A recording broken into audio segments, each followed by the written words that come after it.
Good morning. इस समय हम आपको पेट का प्रैक्टिस सेट हल करवा रहे हैं। उसी क्रम में आज ये तीसरा प्रैक्टिस सेट है। इसके पहले 2 प्रैक्टिस सेट अपलोड हो चुके हैं और आपके नंबर भी अच्छे आए हुए हैं। मेहनत आप कर रहे हैं, अच्छी बात है। और इसको हम 2 तरीके से हल करते हैं। जैसा कि हमने आपको बताया था कि पहले फेज में हम लोग क्या करते हैं, 30 क्वेश्चन हल करते हैं जो कि अलग अलग सब्जेक्ट से होते हैं, संविधान से, प्राचीन इतिहास, राष्ट्रीय आंदोलन, अर्थशास्त्र और विज्ञान से थे। तो ये 30 क्वेश्चन ऐसे 5-5 करके हल कर लेते हैं। और उसके बाद जो 20 क्वेश्चन होते हैं वो उसमें से 10 करंट अफेयर होता है और 10 जनरल नॉलेज होता है। तो 20 क्वेश्चन और होते हैं। मतलब आप अगर पेट का पेपर देखोगे तो टोटल आपको 50 क्वेश्चन केवल जीएस से मिलेंगे। इसलिए जीएस पे कमांड करना जरूरी है, नहीं तो 50 क्वेश्चन से हाथ धोना पड़ जाएगा। तो चलिए फिर शुरू करते हैं और कोशिश करिए कि ये 30 क्वेश्चन हल करवा रहे हैं हम। कोशिश करिए कि आप इसका 70% सही करें। मतलब कि कितना सही करना है आपको, 21 क्वेश्चन कम से कम सही करना है। तो कोशिश करें कि आप 21 या फिर टोटल 30 सही करने की कोशिश करें। तो चलिए फिर शुरू करते हैं टेस्ट। पहला क्वेश्चन ध्यान से देखें अच्छे से और हल करने की कोशिश करें। हड़प्पा कालीन स्थलों में अभी तक किस धातु की प्राप्ति नहीं हुई है? ध्यान से देखिएगा, जो हड़प्पा कालीन स्थल में खुदाई हुई है उनमें अभी तक किस धातु की प्राप्ति नहीं हुई है? ऑप्शन है तांबा, सोना, चांदी, लोहा। सोचिए किसकी प्राप्ति नहीं हुई है। चलिए आंसर बताते हैं आपको। यहाँ पर आंसर डी सही है, लोहा। हड़प्पा सभ्यता एक कांस्य युगीन सभ्यता है। आप नाम सुने होंगे, कांस्य युगीन सभ्यता हड़प्पा सभ्यता को कहते हैं। यहाँ से तांबा, कांसा, स्वर्ण, चांदी और भी धातुएं मिले हैं, परंतु लोहे की प्राप्ति नहीं हुई है। तो इसको आप ध्यान रखिएगा, हड़प्पा वाले लोग लोहे से परिचित नहीं थे, इसको आप याद रखिएगा। आइए अगला क्वेश्चन देखते हैं। अगला क्वेश्चन है, निम्नलिखित में से कौन सा अशोककालीन अभिलेख खरोष्टी लिपि में, ध्यान से देखिए, निम्नलिखित में से कौन सा अशोककालीन अभिलेख खरोष्टी लिपि में है? कालसी, गिरनार, शहबाजगढ़ी, मेरठ। कौन सा खरोष्टी लिपि में है? सोचिए। चलिए आंसर बताते हैं आपको। यहाँ पर ऑप्शन तीसरा सही है, शहबाजगढ़ी। शहबाजगढ़ी जो अशोक का ये अभिलेख है, एक खरोष्टी लिपि में है। अशोक का इतिहास हमें मुख्यतः उसके अभिलेखों से ही पता होता है, तो आप जानते हो। अगर क्वेश्चन है भारत में अभिलेखों की शुरुआत किसने की, तब भी आप आंसर अशोक ही लगाओगे। अशोक ने ही भारत में अभिलेख लिखवाना शुरू किया था। इसके अलावा अभिलेखों का जो इन्होंने विभाजन किया था, 3 वर्गों में किया था। एक शिलालेख थे, एक स्तंभ लेख थे और एक गुहा लेख थे। तो शिलालेखों की संख्या 14 थी, आप जानते हो, जो कि 8 विभिन्न स्थानों से मिले थे। इसको आप याद रखिएगा, इंपॉर्टेंट है ये। 2 चीज इसमें और इम्पोर्टेंट है, ध्यान सुनिएगा। इनके अधिकांश अभिलेख प्राकृतिक भाषा में मिले हैं। अशोक के अधिकांश अभिलेख प्राकृतिक भाषा में मिले हैं, लेकिन प्राकृतिक ब्राह्मी लिपि में मिले हैं। लेकिन शहबाजगढ़ी और मानसेहरा ही ऐसे हैं जो खरोष्टी में मिले हैं। तो इंपॉर्टेंट है, याद रखिएगा, ऑप्शन सी सही था। चलिए अगला क्वेश्चन देखते हैं। इंपॉर्टेंट क्वेश्चन, अच्छा क्वेश्चन है ये भी। कह रहा है निम्नलिखित में से कौन सा बौद्ध पवित्र स्थल निरंजना नदी के किनारे स्थित है? कह रहा है निम्नलिखित में कौन सा बौद्ध पवित्र स्थल निरंजना नदी के किनारे स्थित है? बोधगया, कुशीनगर, लुम्बिनी, ऋषिपत्तनम। 4 ऑप्शन है, क्या आंसर होगा? चलिए आंसर बताते हैं आपको। यहाँ पर ऑप्शन ए सही है, बोधगया। आप जानते हो बोधगया में गौतम बुद्ध को ज्ञान की प्राप्ति हुई थी। दरअसल बोधगया पवित्र स्थल निरंजना नदी के किनारे है, जिसका प्राचीन नाम क्या था? फल्गु नदी। आप जानते होंगे गौतम बुद्ध को ज्ञान की प्राप्ति इसी नदी के किनारे, इसी नदी के तट पर हुआ था। ये भी आप पढ़े होंगे। गौतम बुद्ध को ज्ञान की प्राप्ति जिस वृक्ष के नीचे हुआ था उसका नाम रखा गया बोध वृक्ष। पूर्णिमा के दिन हुआ था। लुम्बिनी वन में गौतम बुद्ध का जन्म हुआ था, आप जानते होंगे। उसी दौरान इनकी माता जा रही थी घर और रास्ते में इनका जन्म हुआ था, आप पढ़े होंगे। और बुद्ध ने अपना प्रथम उपदेश सारनाथ में या ऋषिपत्तनम में दिया था, ये भी आप याद रखिएगा। और कुशीनगर में महात्मा बुद्ध का परिनिर्वाण हुआ था, मतलब मृत्यु हुई थी। तो ऑप्शन पहला सही है। चलते हैं नेक्स्ट क्वेश्चन पर। आइए अगला क्वेश्चन देखते हैं। क्वेश्चन है, झेलम नदी के किनारे स्थित वितस्ता का युद्ध किन किन शासकों के बीच हुआ था? पहला ऑप्शन है चंद्रगुप्त मौर्य और सेल्यूकस निकेटर। दूसरा घनानंद और चंद्रगुप्त मौर्य। तीसरा पोरस और सिकंदर। चौथा सिकंदर और आम्भी। सोचिए, अच्छे क्वेश्चन है। 5 क्वेश्चन प्राचीन इतिहास से होंगे, 5 क्वेश्चन राष्ट्रीय आंदोलन से होंगे। आप पढ़े होंगे पीछे के 2 प्रैक्टिस सेट से, आपको पता चल गया होगा कैसे क्वेश्चन आएंगे पेट में।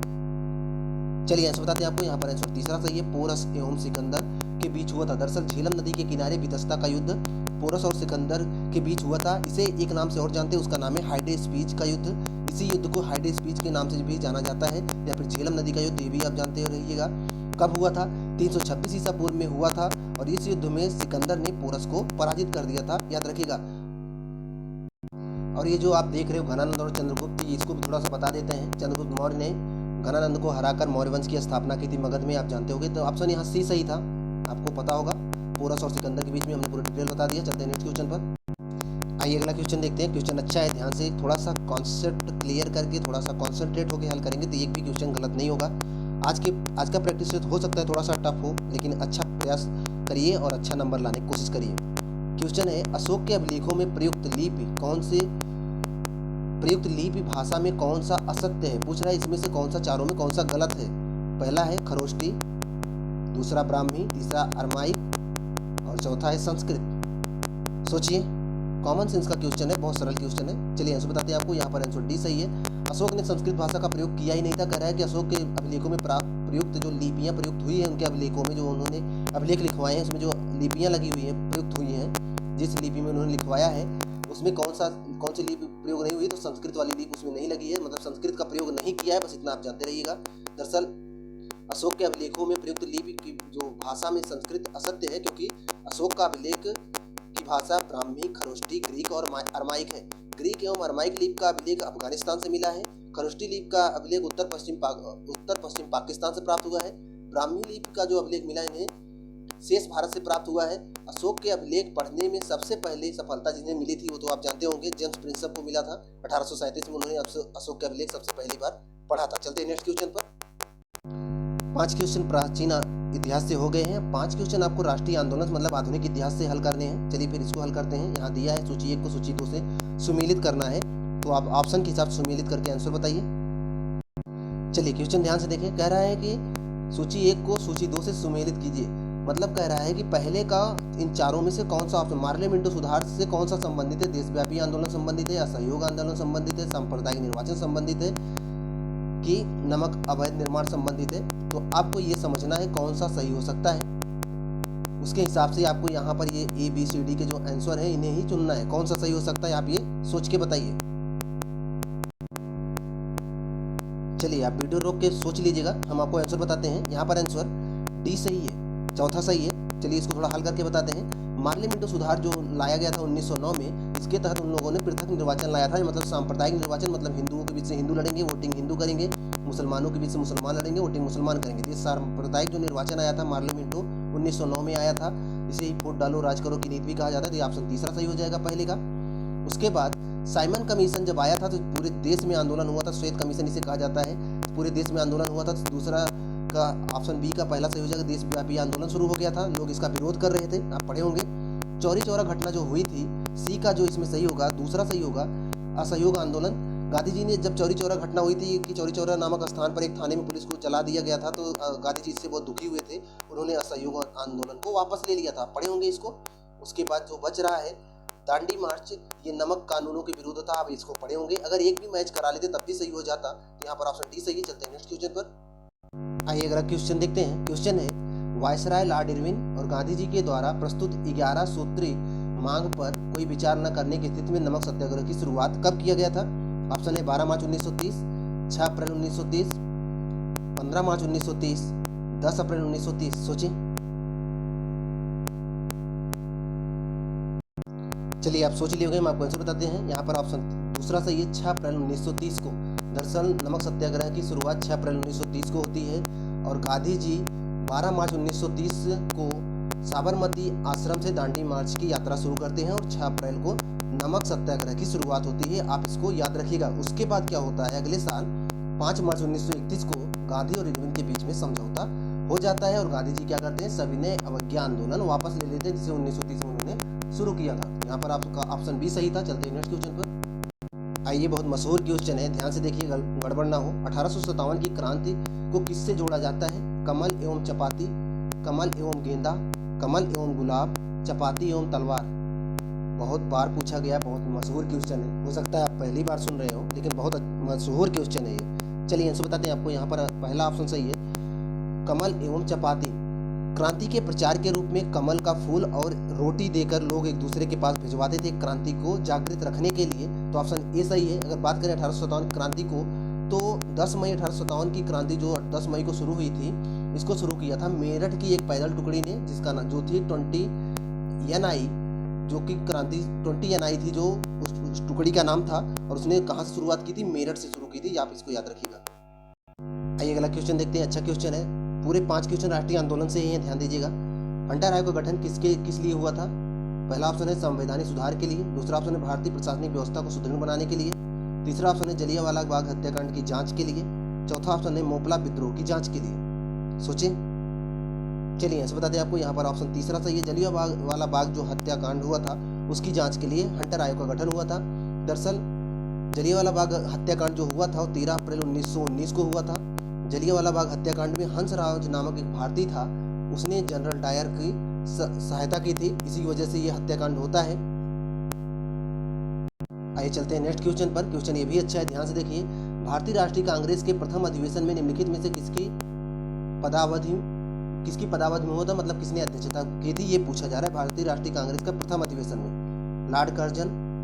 अच्छा, यहाँ ये पूछा जा रहा है कि किस गवर्नर जनरल के समय में हुआ था भारतीय राष्ट्रीय कांग्रेस की पहली शुरुआत।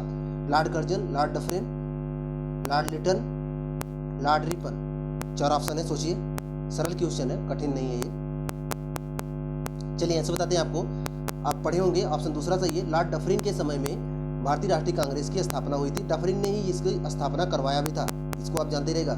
उस समय वायसराय डफरिन थे, जिनका कार्यकाल था 1884 से 1888। भारतीय राष्ट्रीय कांग्रेस की जो स्थापना हुई थी वो हुई थी, स्थापना दिवस भी आप याद रखिएगा, 28 दिसंबर को हुई थी 1885 में। और पहला अधिवेशन हुआ था बम्बई के गोकुलदास तेजपाल संस्कृत महाविद्यालय में हुई थी। और आनंद कुमार बोस, सुरेंद्र नाथ बनर्जी तथा द्वारा इसे स्थापित इंडियन एसोसिएशन, जो 1876 में एक इंडियन एसोसिएशन नामक एक संस्था स्थापित हुई थी 1876 में, उसी को बदलकर कांग्रेस कर दिया गया था। आप इसको याद रखिएगा। और कांग्रेस के जो महासचिव बनाए गए थे वो थे A.O. ह्यूम, इसको आप याद रखिएगा। अब आगे के 5 क्वेश्चन आपके भूगोल से होंगे, जियोग्राफी से होंगे, थोड़ा ध्यान से हल करिएगा। भारत के किस राज्य की सीमा नेपाल से मिलती है? अरुणाचल प्रदेश, पंजाब, मणिपुर, सिक्किम। ये आपके मैप के ज्ञान पर आधारित होगा। बताइए किस राज्य की सीमा नेपाल से मिलती है। चलिए ऐसे बताते हैं आपको, यहाँ पर ऑप्शन डी सही है।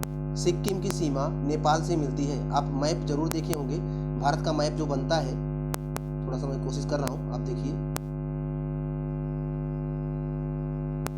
तो ये उत्तराखंड हुआ और ये सिक्किम हुआ, इन्हीं के बीच में ये नेपाल फैला हुआ है। तो उत्तराखंड इधर सिक्किम और इधर यूपी और बिहार है। तो देखा जाए तो नेपाल, उत्तराखंड, यूपी, बिहार, सिक्किम के बीच में ही फैला हुआ है। तो यहाँ पर चारों ऑप्शन में से केवल सिक्किम दिया हुआ है, तो ऑप्शन डी सही होगा। चलते हैं नेक्स्ट क्वेश्चन पर। और अगर स्थलीय सीमा में देखा जाए कि भारत के पड़ोसी देश कौन से हैं, तो 7 देश हैं, उनके नाम मैं बता देता हूँ। बांग्लादेश है, म्यांमार है, भूटान है, चीन है, नेपाल है, अफगानिस्तान है और पाकिस्तान है। याद रखिएगा इसको। श्रीलंका जलीय सीमा में आता है। क्वेश्चन देखिए, बहुत बार पूछा गया है, बहुत अच्छा क्वेश्चन है। भारत के किस राज्य में शहरी जनसंख्या की प्रतिशतता सबसे अधिक है? यूपी, बिहार, पश्चिम बंगाल, महाराष्ट्र। सोचिए। चलिए आंसर बताते हैं आपको, यहाँ पर ऑप्शन डी सही है। महाराष्ट्र में जो शहरी जनसंख्या का प्रतिशत है वो सबसे अधिक है। आइए अगला क्वेश्चन देखते हैं, अच्छा क्वेश्चन है। निम्नलिखित में से कौन सा जोड़ा सही है? ये जो सामने लिखा हुआ है, कह रहा है कौन सा सही है। एक तरफ वन्य जीव दिया है और एक तरफ राज्य दिया है, पूछ रहा है कौन सा वन्य जीव कहाँ पर है। तो इसमें कह रहा है कौन सा सही है। पहला ऑप्शन है बांदीपुर तमिलनाडु, दूसरा मानस उत्तर प्रदेश, तीसरा रणथंभौर राजस्थान, चौथा सिमलीपाल बिहार। सोचिए कौन सा सही है। चलिए आपको आंसर बताते हैं, यहाँ पर ऑप्शन तीसरा सही है। रणथंभौर जो अभ्यारण्य है, पक्षी वन्य जीव विहार है, ये राजस्थान में ही है। याद रखिएगा, राजस्थान राज्य में जो है वो रणथंभौर है। और अगर हम बात करें सिमलीपाल की, ये जो दिया है सिमलीपाल अभ्यारण्य ओडिशा में है, ना कि बिहार में है। और जो मानस है वो असम में है और बांदीपुर कर्नाटक में है। इसके अलावा भी अगर देखा जाए तो जो पराम्बीकुलम है वो केरल में है। एक पेरियार अभ्यारण्य है वो भी केरल में है। आप इस सबको याद रखिएगा, यहाँ पर मैंने सबका बता दिया है। तो कोई भी मैच नहीं कर रहा था, ऑप्शन सी ऐसा था जो मैच कर रहा था, सी सही है। चलते हैं नेक्स्ट क्वेश्चन पर। आइए अगला क्वेश्चन देखते हैं। भूगोल का क्वेश्चन है, आपको मैं बता दे रहा हूँ फिर से। आप अगर भूगोल क्वेश्चन आपसे गलत हो रहे हैं तो आप इसी वीडियो के मतलब इसी चैनल के प्ले लिस्ट में जाइएगा। आप प्ले लिस्ट में आपको पर्वतों से क्वेश्चन और नदियों से क्वेश्चन बना के रखे गए हैं, वो हल भी कराए गए हैं, प्लस उनको चित्र के माध्यम से दिखाया भी गया है। तो एक बार आप चित्र देख लेंगे तो आपसे गड़बड़ नहीं होगा। तो एक बार जरूर जाकर देखिएगा, जियोग्राफी की प्ले लिस्ट में जाकर भूगोल के क्वेश्चन जरूर देखिएगा। चलिए यहाँ पर देखते हैं हम। ये क्वेश्चन है कि अरावली और विंध्याचल के बीच कौन सा पठार स्थित है? अरावली और विंध्याचल के बीच में कौन सा पठार स्थित है? ऑप्शंस है कर्नाटक, छोटा नागपुर, मालवा, बघेलखंड। सोचिए। चलिए ऐसे बताते हैं आपको, यहाँ पर ऑप्शन सी सही है। मालवा का पठार, अरावली और विंध्याचल के बीच जो पठार स्थित वो है मालवा का पठार। और अगर अरावली की बात करें तो अरावली पर्वत जो है वो राजस्थान राज्य में है और इसकी सबसे ऊंची चोटी का नाम है गुरु शिखर। आप नाम जानते होंगे, सुने भी होंगे। और अरावली भारत की सबसे पुरानी पर्वत है, विश्व में सबसे पुराने पर्वतों में गिनी जाती है। विंध्याचल का अगर विस्तार देखें तो ये उत्तर प्रदेश में, मध्य प्रदेश में, छत्तीसगढ़ और गुजरात तक फैली हुई है। और भारत की अगर सबसे नवीनतम पर्वत श्रेणी की बात करें तो वो हिमालय है। हिमालय में भी शिवालिक हिमालय सबसे नई है, इसको भी आप याद रखिएगा। ये सब बताया गया है, आप प्लेलिस्ट में एक बार जाएंगे तो सारा आपका जो भी कंफ्यूजन होगा सब क्लियर हो जाएगा। तो ये आपको याद हो गया होगा। यहाँ पर मालवा का पठार है। चलते हैं नेक्स्ट क्वेश्चन पर। क्वेश्चन ध्यान से देखिए, अच्छा क्वेश्चन है, आपके समझ आधारित है। दक्षिण पश्चिम मानसून से किस क्षेत्र में वर्षा नहीं होती है? नहीं पूछ रहा है। लद्दाख में, तमिलनाडु का पूर्वी तट, लाहौल एवं स्पीति हिमाचल प्रदेश की बात कर रहा है, उत्तर प्रदेश का मैदान, उत्तर भारत का मैदान। पूछ रहा है कहाँ वर्षा नहीं होती। चलिए ऐसे बताते हैं आपको, यहाँ पर ऑप्शन बी सही है, तमिलनाडु का पूर्वी तट। इसको थोड़ा समझ लीजिए। दक्षिण पश्चिम मानसून की बात कर रहा है, इसको समझिएगा। अच्छा क्वेश्चन है ये भारत है, ये केरल है। जो दक्षिण पश्चिम मानसून आता है इधर से आता है, दक्षिण और पश्चिम की तरफ से आ रहा है। पहली बात तो नीचे से आ रहा है दक्षिण हुआ, और इधर से आ रहा है पश्चिम हुआ, तो ये इधर से जाता है, तो ये ऐसे आगे निकल जाता है, बढ़ता हुआ भारत उत्तर भारत की तरफ जाता है, कश्मीर तक चला जाता है। लेकिन जो ये इधर का तमिलनाडु का ये जो पूर्वी क्षेत्र है, तमिलनाडु का जो पूर्वी तट है इधर, यहाँ पर बारिश नहीं हो पाती क्योंकि ये ऐसे सीधे निकल जाता है। तो यही पूछा जा रहा है कहाँ वर्षा नहीं होती, तो यहाँ पर नहीं होती। लेकिन जब मानसून लौटने लगता है तो इधर बंगाल की खाड़ी से जल लेकर आता है और यहाँ बारिश को करके चला जाता है, और इस तट को बोलते हैं कोरोमंडल तट। तो ये क्वेश्चन ये भी आता है कि लौटता हुआ मानसून कहाँ बारिश करता है, तो उसका आंसर होगा कोरोमंडल तट, मतलब वो तमिलनाडु में करता है। लौटता हुआ करता है, जाता हुआ नहीं करता, इसको याद रखिएगा। 5 क्वेश्चन ज्योग्राफी के हो गए, 5 क्वेश्चन संविधान के हैं। चलिए इसको हल कर लेते हैं। क्वेश्चन है, संसद स्थानीय विकास निधि की योजना प्रारंभ कब की गई थी? सांसद स्थानीय विकास निधि योजना प्रारंभ कब की गई थी? 91, 93, 1991, 1993, 1996, 1998। चलिए ऐसे बताते हैं आपको, यहाँ पर ऑप्शन दूसरा सही है। 1993 में सांसद स्थानीय विकास निधि 23 दिसंबर 1993 को शुरू हुई थी और पूरी तरह से 1994 में लागू हो गई थी। अब है क्या ये, आप सुनते होंगे सांसद निधि 5 करोड़ रुपए आता था, पहले इसमें 2 करोड़ रुपए आता था, उसके पहले 1 करोड़ आता था, अभी 5 करोड़ रुपए आता है। ये सांसद निधि में आता है। काम क्या होता है, सांसद अपने क्षेत्र में उसको विकास कार्यों में खर्चा कर सके। ये जो सांसद निधि की शुरुआत हुई थी 93 से है, इसको आप याद रखिएगा। ऑप्शन दूसरा सही है। चलते हैं नेक्स्ट क्वेश्चन पर। क्वेश्चन ध्यान से देखें, दूसरी पंचवर्षीय योजना की रूपरेखा कौन तैयार किया था? BSN Gadgil, BKRB Rao, PC Mahalanobis, CN वकील। सोचें। चलिए ऐसे बताते हैं, ये संविधान का पार्ट नहीं है, अर्थशास्त्र का पार्ट है। संविधान इसके आगे मिल जाएगा। 5 क्वेश्चन सबके मिलेंगे, तो 5 क्वेश्चन ये अर्थशास्त्र का है। चलिए आपको बताते हैं, दूसरी पंचवर्षीय योजना जो की रूपरेखा जो बनाया था, जिस मॉडल पे थी, वो थी महालनोबिस मॉडल। ऑप्शन सी सही है। अगर बात करें दूसरी पंचवर्षीय योजना की, तो इसी योजना के दौरान पहली पंचवर्षीय योजना कृषि पर ध्यान दी थी, आप इसको पढ़े होंगे। द्वितीय पंचवर्षीय योजना उद्योगों पे ध्यान दी थी। तो इस योजना के दौरान कुछ उद्योग स्थापित किए गए थे। पहला जो स्थापित हुआ था वो राउरकेला इस्पात संयंत्र स्थापित हुआ था उड़ीसा में, एक स्थापित हुआ था भिलाई इस्पात संयंत्र, ये छत्तीसगढ़ में, और एक दुर्गापुर इस्पात संयंत्र ये पश्चिम बंगाल में स्थापित किया गया था। इसको आप याद रखिएगा, इंपॉर्टेंट है। पहली पंचवर्षीय योजना 51 से 56 थी और दूसरी 56 से 61 थी। और पहली पंचवर्षीय योजना हेराल्ड डोमर मॉडल पर आधारित थी और दूसरी महालनोबिस मॉडल पर आधारित थी। कई चीजें इंपॉर्टेंट है, आप इसको याद रखिएगा। बड़ा मशहूर क्वेश्चन है और बहुत सरल क्वेश्चन है, गड़बड़ नहीं होना चाहिए। मिशन इंद्रधनुष योजना संबंधित है तिलहन उत्पादन से, टीकाकरण से, दलहन उत्पादन से, कृत्रिम सिंचाई विकसित करने से। सोचिए। चलिए ऐसे बताते हैं आपको, यहाँ पर ऑप्शन दूसरा सही है, टीकाकरण से संबंधित है। मिशन इंद्रधनुष योजना टीकाकरण से संबंधित है। इस मिशन की शुरुआत जो हुई थी सुशासन दिवस के अवसर पर हुई थी। कब मनाया जाता है? 25 दिसंबर को। 25 दिसंबर 2014 को इस मिशन की शुरुआत हुई थी। यह मिशन भारत सरकार के केंद्रीय स्वास्थ्य मंत्रालय द्वारा शुरू किया गया है और इस मिशन का उद्देश्य है 2020 तक, जो कि अभी समय पूरा भी हो चुका है, 7 रोगों से बच्चों को निदान दिलाना था। तो ऑप्शन दूसरा सही, टीकाकरण से संबंधित है। चलते हैं नेक्स्ट क्वेश्चन पर। आइए अगला क्वेश्चन देखते हैं। ये भी कई बार रिपीटेड क्वेश्चन है, गड़बड़ नहीं होना चाहिए। क्वेश्चन है, राष्ट्रीय डेयरी अनुसंधान संस्थान कहाँ स्थापित है, मतलब कहाँ पर है? करनाल में, हिसार में, आनंद में, जयपुर में। बहुत मशहूर क्वेश्चन है, गड़बड़ नहीं होना चाहिए। चलिए आंसर बताते हैं आपको। यहाँ पर ऑप्शन पहला सही है, करनाल हरियाणा में है डेयरी अनुसंधान संस्थान। दरअसल नेशनल डेयरी रिसर्च इंस्टीट्यूट मतलब डेयरी अनुसंधान संस्थान NDRI की स्थापना 1923 में किया गया था और इसे 1989 में डीम्ड यूनिवर्सिटी का दर्जा भी दिया गया था। राष्ट्रीय डेयरी विकास निगम की स्थापना 16 जुलाई 1965 को की गई थी। ये सब चीज़ें याद रखिएगा। आप इतना तो याद रखिएगा, करनाल में है डेयरी अनुसंधान संस्थान। अगर बात करें कि केंद्रीय भैंस अनुसंधान संस्थान कहाँ है, तो वो हिसार, हरियाणा में ही है, हिसार में है। और जो अमूल ब्रांड का जो दूध आता है उसका जो सहकारी संस्था प्रबंधन है वो आनंद में है। ये जो दिया गया है ऑप्शन सी यहाँ पर है, इसको आप याद रखिएगा। क्वेश्चन ध्यान से देखें, अच्छा क्वेश्चन है, अर्थशास्त्र का है। लास्ट क्वेश्चन है अर्थशास्त्र का। रिजर्व बैंक गवर्नर के अनुसार निम्नलिखित में से कौन निम्नलिखित कारकों में से कौन रुपए के विनिमय मूल्य को निर्धारित करते हैं? पहला ऑप्शन देखें, उच्च मुद्रास्फीति दर, दूसरा उच्च राजकोषीय घाटा, तीसरा ऊंची कच्चे तेल की कीमत। सोचिए, पहला ऑप्शन, 3 यहाँ पर ऑप्शन दिए हैं और इन कूट में से मिलाना है। पहले ऑप्शन में कह रहा है तीनों सही हैं, दूसरे ऑप्शन में कह रहा है केवल 1-2 सही है, तीसरे ऑप्शन में कह रहा है केवल 3 सही है, चौथे ऑप्शन में कह रहा है केवल 1 सही है।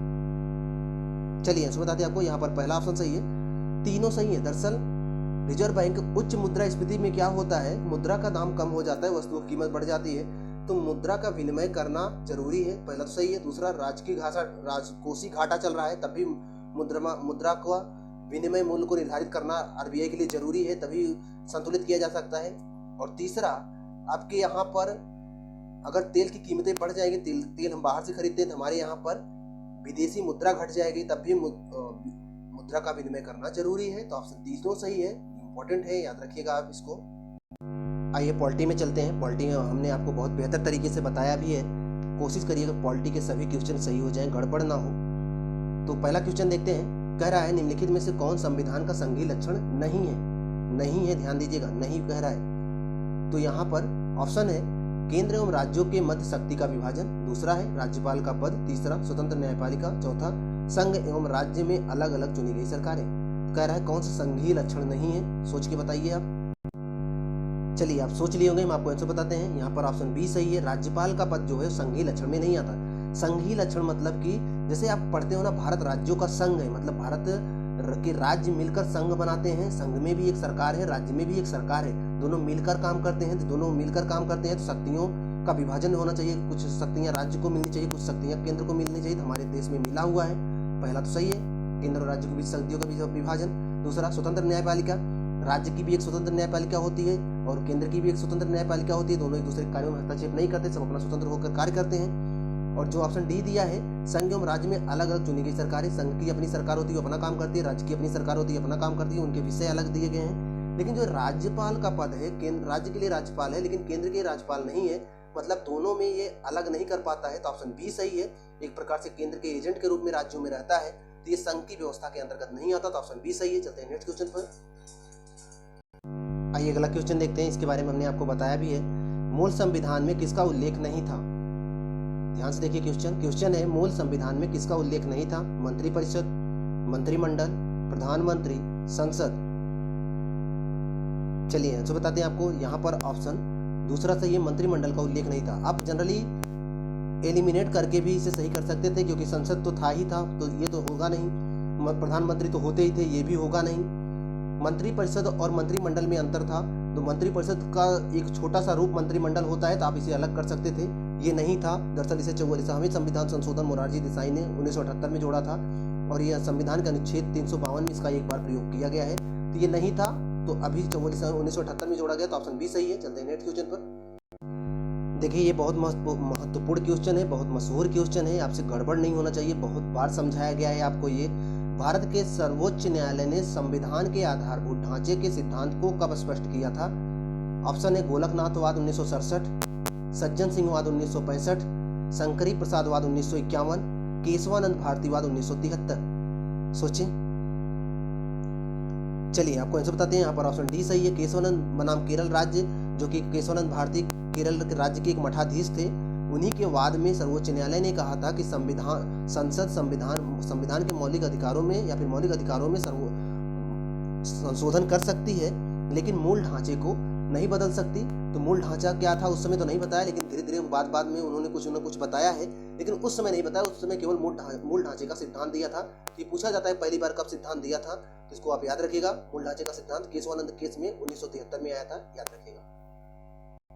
आइए अगला क्वेश्चन देखते हैं। ये चीज़ जब आपको बताई गई होगी तो उसमें आपको बताया ये भी गया होगा कि आप इनका हिंदी और अंग्रेजी वर्जन दोनों याद रखिएगा। क्वेश्चन पहले ध्यान से देखिए। कह रहा निम्नलिखित में से कौन सा सुमेलित नहीं है?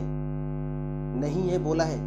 पहला ऑप्शन है बंदी प्रत्यक्षीकरण का to have the body of, या फिर हैवियस कॉर्पस भी आप कह सकते हो।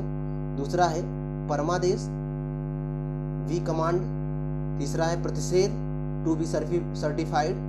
चौथा है अधिकार परीक्षा, बाय वाट अथॉरिटी, किस उद्देश्य से।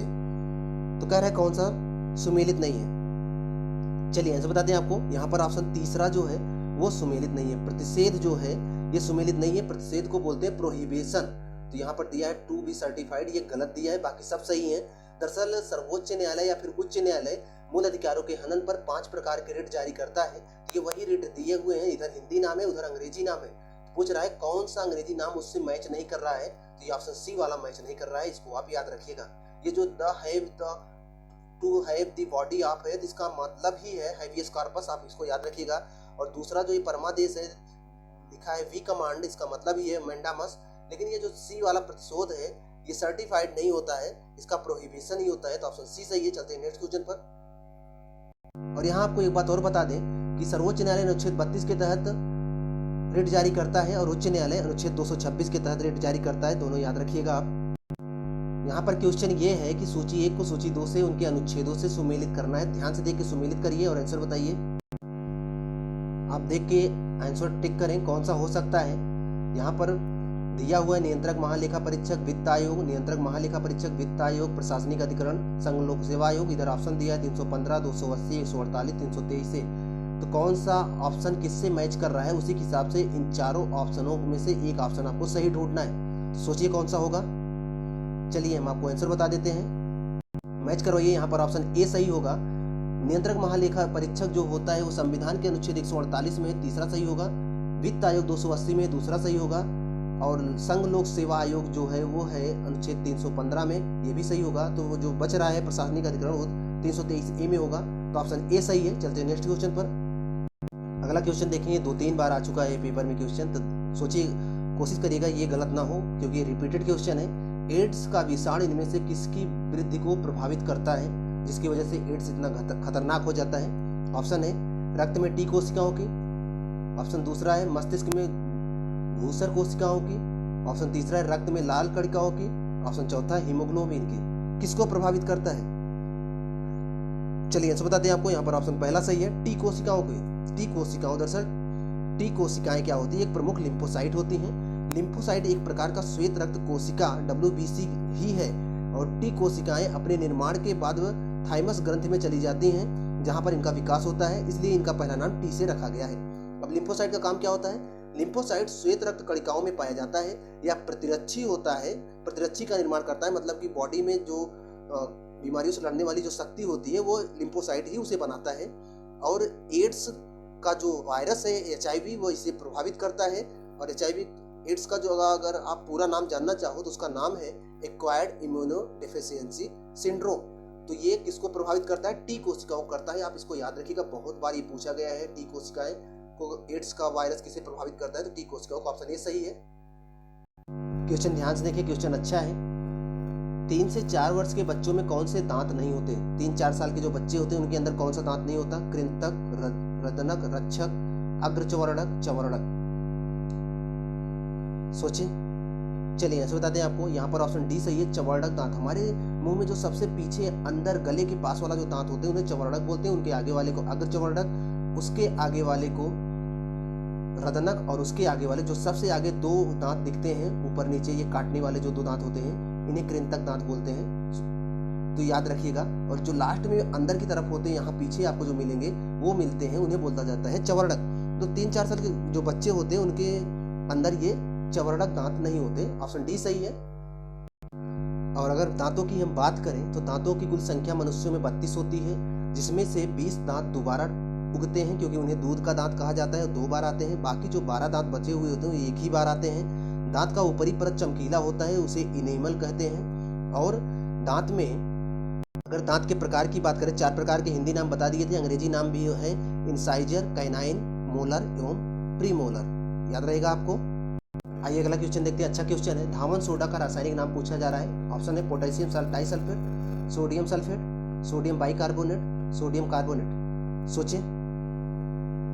चलिए आंसर बताते हैं आपको। यहाँ पर ऑप्शन डी सही है, सोडियम कार्बोनेट। धावन सोडा, धोने वाला सोडा जो कपड़े में यूज किया जाता है, कपड़ा धोने के लिए करते हैं, उसे बोलते हैं धावन सोडा। उसका रासायनिक नाम है सोडियम कार्बोनेट। और खाने वाला जो सोडा होता है उसका नाम होता है सोडियम बाइकार्बोनेट। याद रखिएगा, थोड़ा सा बाई लग जाता है तो खाने वाला सोडा होता है, और धोने वाला सोडा, कपड़े धोने वाला सोडा सोडियम कार्बोनेट होता है। इसके कई उपयोग होते हैं। साबुन, कागज, कांच उद्योग आदि में इसका भी प्रयोग करते हैं। खारे जल को मृदु बनाने में, कपड़ा साफ करने में बहुत जगह पर इसका प्रयोग किया जाता है। तो ऑप्शन डी सही है। आइए अगला क्वेश्चन देखते हैं। क्वेश्चन है, प्रकाश के 2 स्रोतों को कला संबंध कहा जाता है यदि इनके द्वारा उत्पन्न तरंगों की तरंगदैर्घ्य समान हो, आयाम समान हो, तरंगदैर्घ्य समान हो तथा कालांतर नियत हो। आयाम और तरंगदैर्घ्य समान हो। कौन सा ऑप्शन सही है? चलिए आंसर बताते हैं आपको। यहाँ पर ऑप्शन तीसरा सही है, तरंगदैर्घ्य समान और कालांतर नियत हो। नियत मतलब स्थिर हो, तो ऑप्शन सी सही है। चलते हैं नेक्स्ट क्वेश्चन पर। अगला क्वेश्चन देखें, लास्ट क्वेश्चन है, विद्युत से क्वेश्चन है, ध्यान दीजिएगा। फिजिक्स में एक चैप्टर होता है विद्युत, उसी से क्वेश्चन है। निम्नलिखित में से असत्य पहचानना है, गलत पहचानना है। संट एवं अत्यंत ही कम प्रतिरोध वाला तार होता है। संट एक अत्यंत कम प्रतिरोध वाला तार होता है। गलत पहचानना है, संट एक अत्यंत ही अधिक प्रतिरोध वाला तार होता है। संट उच्च धाराओं से धारामापी की रक्षा करता है। चौथा ऑप्शन है, धारामापी के श्रेणी क्रम में संट लगाकर अमीटर बनाया जाता है। तो आप बताएं कौन सा सही हो सकता है, कौन सा असत्य है, कौन सा गलत है। चलिए आप आंसर सोच लिए होंगे, हम आपको आंसर बताते हैं। यहाँ पर ऑप्शन डी सही है। धारामापी के श्रेणी क्रम में संट नहीं लगता है, ये समांतर क्रम में लगता है। तो ऑप्शन डी जो है यही असत्य है। बाकी संट एक अत्यंत, अगर कम प्रतिरोध है तो अत्यंत कम हो जाता है, अगर अधिक है तो अत्यंत अधिक हो जाता है। तो ये सब सही है। ऑप्शन डी गलत था। तो यहाँ पर 30 क्वेश्चन कंप्लीट होते हैं। आपके कितने नंबर सही हुए कमेंट बॉक्स में जरूर बताइएगा। आप कोशिश किए होंगे कम से कम 25 या 28 क्वेश्चन सही होने चाहिए, और अगर कम भी हो रहा है तो कम से कम 21 सही होना चाहिए। कितना आया कमेंट बॉक्स में जरूर बताइएगा। इसी प्रैक्टिस सेट का जो सेकंड टाइप आएगा उसमें 10 क्वेश्चन करंट अफेयर रहेंगे और 10 क्वेश्चन जनरल नॉलेज रहेगा, जिससे 20 क्वेश्चन और कंप्लीट होंगे। तो पिट के ये 50 क्वेश्चन यहाँ से कंप्लीट हो जाएंगे। तो मिलते हैं आपसे नेक्स्ट वीडियो में। अगर चैनल पे नए हैं, चैनल को सब्सक्राइब कर लीजिए। मिलते हैं आपसे नेक्स्ट वीडियो में, तब तक आप पढ़ते रहें।